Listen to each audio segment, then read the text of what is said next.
Hari Om everyone, and welcome to another session of stories from the Bhagavatam.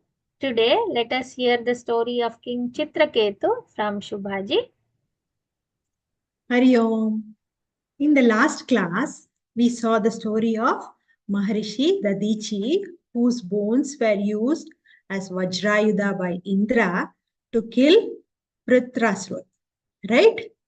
So, Vritrasura, before dying, he surrendered to God and said, one who has given up on everything doesn't need any of the materialistic things.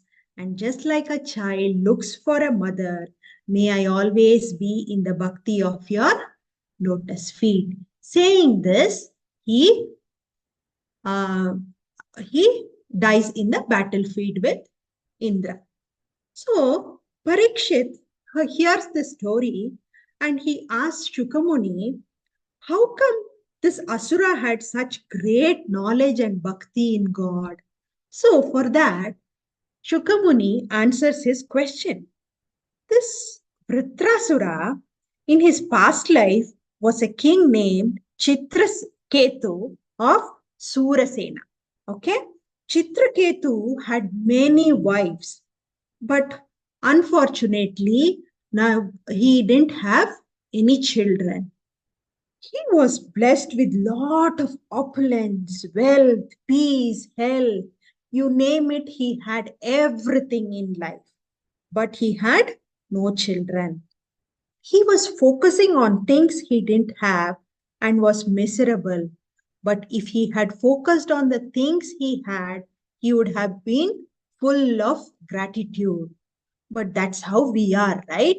We always focus on things we don't have and forget about everything we have. So one day, sage Narada and sage Angirasa came to his kingdom. Chitraketu welcomed them with all respects. They inquired if he was unhappy in any way. So Chitrakuta told them that he had everything in life, but he was longing for a child so that that child can take his kingdom forward. So when Chitrakuta told them, they blessed him with a child and told him that this child will bring or this child will be a cause of both joy and misery. So on their instruction, he did yajna and gave the prasada to his wife Kritakyuti. Kritakyuti gave birth to a son who became the apple of everyone's eyes.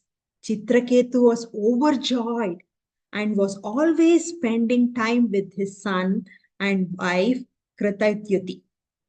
As time went by, all the other queens started feeling neglected because the king was giving all the attention to this wife and son, and he never had any time for the other wives. So one day, the other wives of the king fed poison to this child, and the child died. The king was devastated with the death of his child because he had got this child with lot of doing yajna and from the boon of and the blessings of great saints. But that child died. So there is neither happiness or distress in things of the world. So Chitrakuta was so attached to this child that separation got him distress. After some time, sage Narada and Angirasa came to visit Chitraketu and inquired about his well-being. Chitraketu said he was in pain and distress because of his child's death. Narada Muni, with his powers, called the soul of the child. Chitraketu, on seeing this, cried, my child, my child.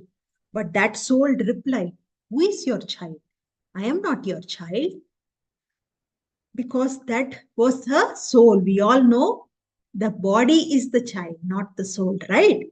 So, I am your, the child replied, I am not your child. I am your enemy from past life who came to settle scores with you. You have tormented me so much that I came to pay back.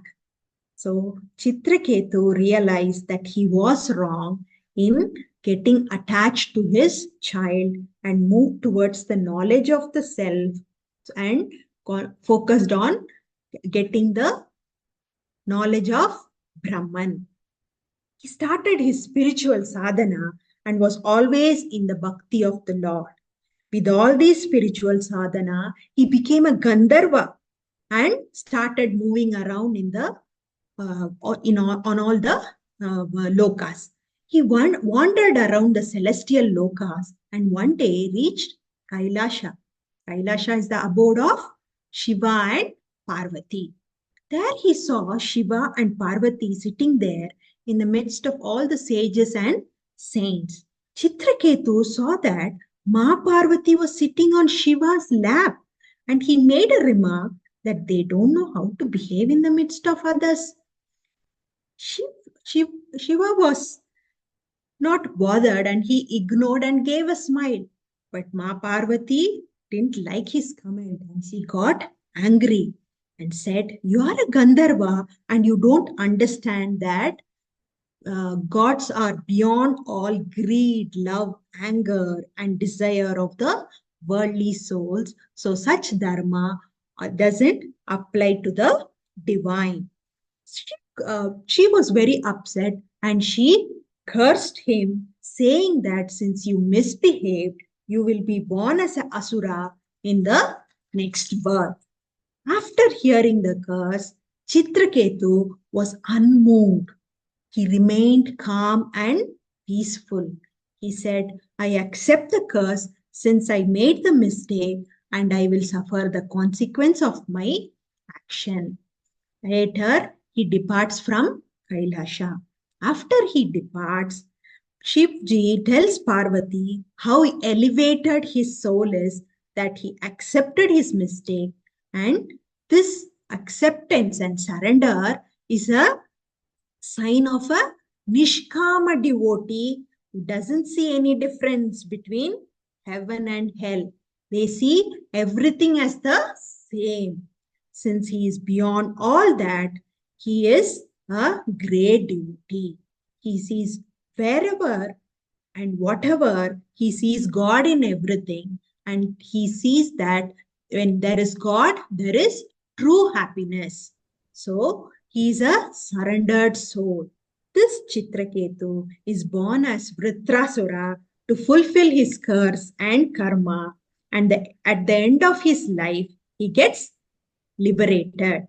So the true path of our liberation is to be a Nishkama devotee of Lord Vishnu.